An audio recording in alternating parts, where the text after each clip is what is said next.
Halo, Assalamualaikum warahmatullahi wabarakatuh teman-teman semua. Apa kabar teman-teman? Mudah-mudahan teman-teman dalam keadaan baik, sehat, dan tidak kurang suatu apapun ya. Amin ya rabbal alamin.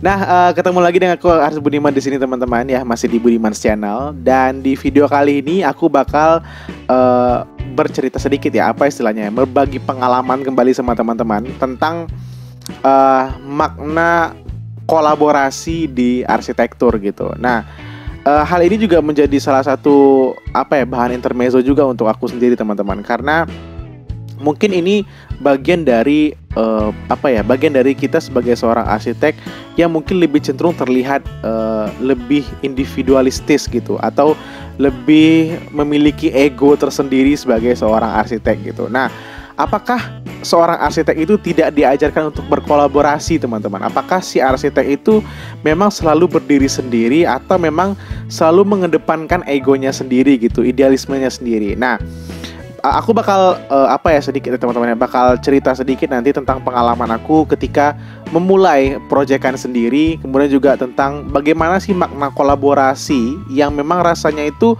sangat dibutuhkan banget sekarang ini teman-teman, apalagi di industri 4.0 ini, di zaman yang serba sekarang itu udah digital dan berjejaring ya teman-teman ya. Bagaimana seorang arsitek itu sekarang dituntut untuk bisa berkolaborasi, bukan hanya sekarang mungkin ya, tapi mungkin dari dulu juga sudah berkolaborasi gitu.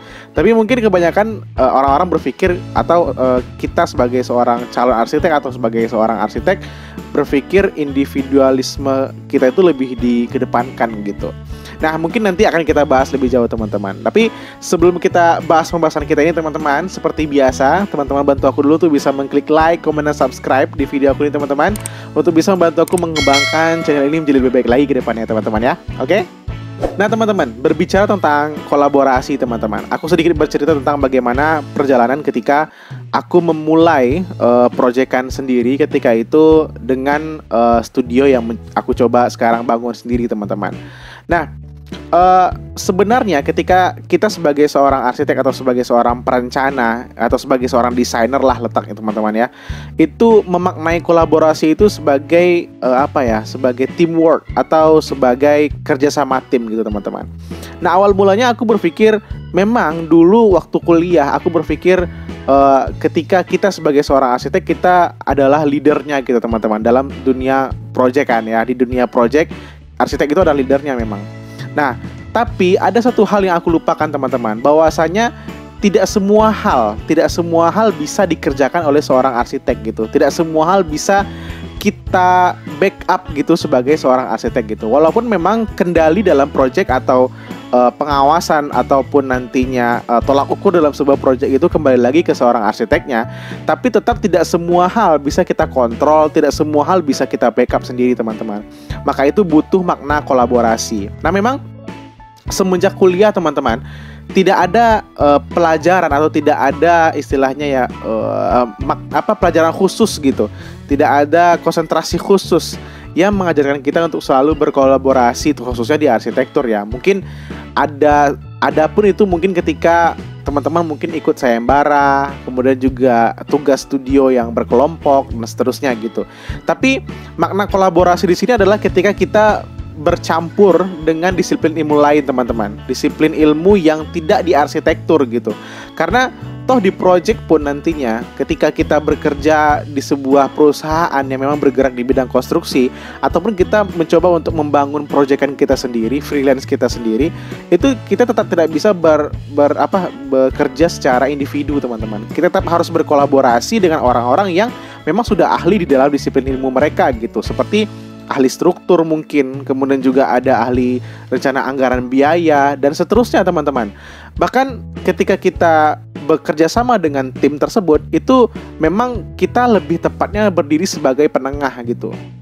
Bahkan perdebatan tuh pasti akan terjadi teman-teman. Makanya mungkin teman-teman yang sekarang berkuliah sebagai calon arsitek, atau sekarang masih merintis dirinya sebagai seorang arsitek, pasti pernah dengar kalau setiap desain itu tidak akan pernah terjadi di lapangan tanpa ada perdebatan gitu antara ahli strukturnya atau kontraktornya terhadap dengan arsiteknya gitu.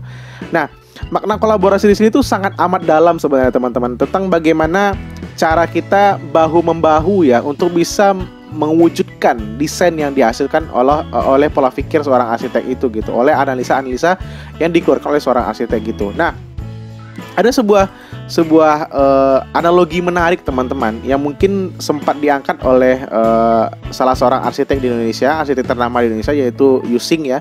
Dan itu pernah dipost juga di Instagram beliau tentang tentang sebuah buku yang dikeluarkan oleh Omah Library.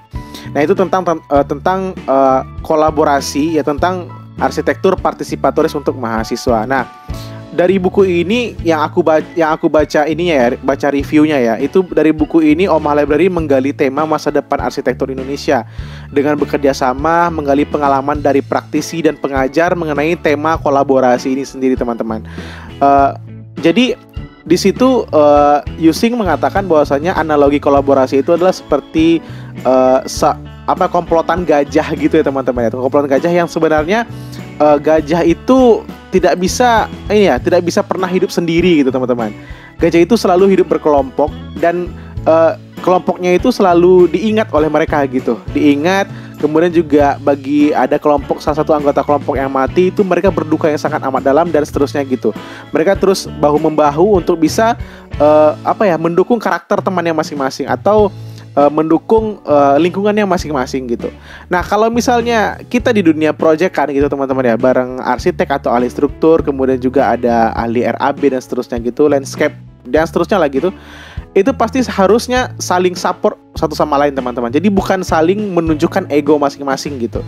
Nah, begitulah makna kolaborasi kita sebagai seorang arsitek, karena ketika memang desain sepenuhnya dipegang oleh seorang arsitek, tapi untuk eksekusi, untuk semua persiapan dalam pekerjaan proyek ini sehingga sampai di titik finish nantinya terhadap sebuah proyek itu memang dibutuhkan kolaborasi dan dinamika ego antar disiplin ilmu gitu teman-teman, sehingga terjadilah sebuah kesepakatan bersama yang akan mengakibatkan proyek ini berjalan gitu nantinya dengan baik terhadap owner atau terhadap klien yang menugaskan proyek itu gitu.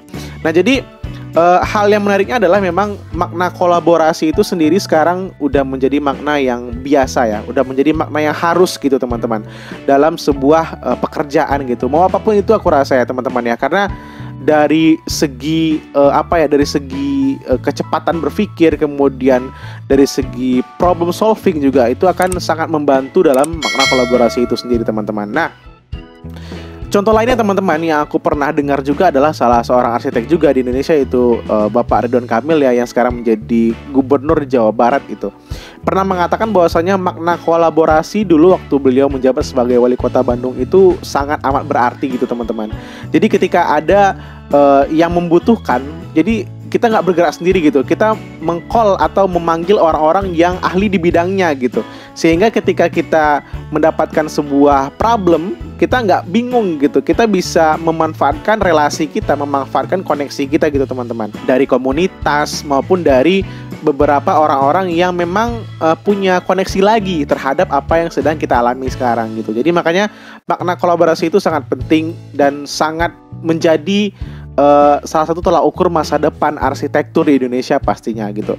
Nah, untuk teman-teman juga yang masih berkuliah di arsitektur sekarang atau masih mengecap pendidikan di arsitektur sekarang, aku sangat amat berpesan ya kepada diri aku sendiri juga, kepada teman-teman mungkin di luar sana juga, bahwasanya memulai relasi dari sekarang untuk bisa terjun secara profesional nanti setelah fresh graduate ya, itu sangat amat penting teman-teman. Bagaimana relasi bukan hanya kepada senior ya, mungkin juga di kuliah kita sering memaknai senioritas itu sebagai bentuk relasi kita dan seterusnya gitu.